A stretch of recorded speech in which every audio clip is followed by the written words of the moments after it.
The way that women in Nigeria were socialized is that your identity is tied to marriage. You essentially grew up aspiring to marriage.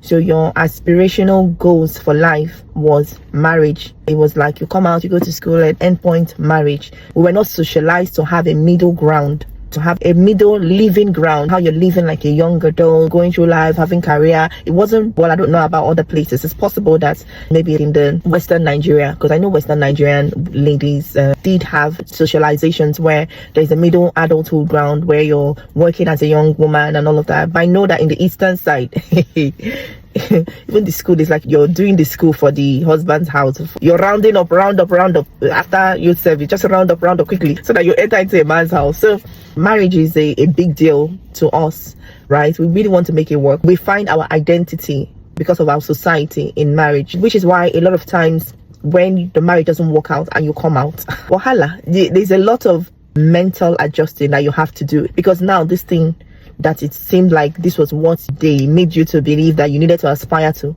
it now has not worked. So outside of it, you then need to figure out, so what next? I know that personally for me, it felt like for a year or a few, there was just a period of being in limbo, of just trying to figure out, okay, so what next from here?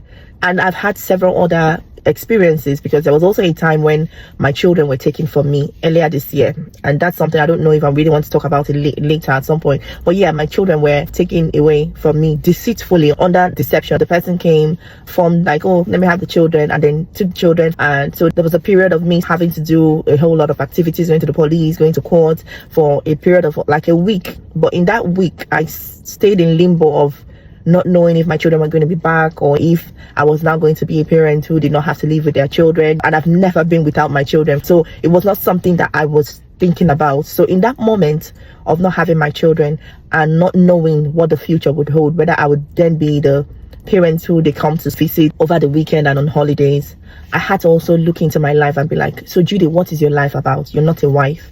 Let's say you don't have because now it's like your life is busy. I've just dropped them off from school, I'm now going to work. It's like your life is busy. Let's say that side is not there, where you don't have to do school run, where you don't have to do this thing day in, day out.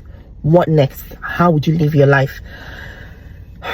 This was very difficult. I now understood what women say when they say things like, oh, empty nesters, or so how it felt when my children moved out of the house. It's something that you never thought about. And then I had to wake up every day. I had to still go to work, but it was different. It was quiet.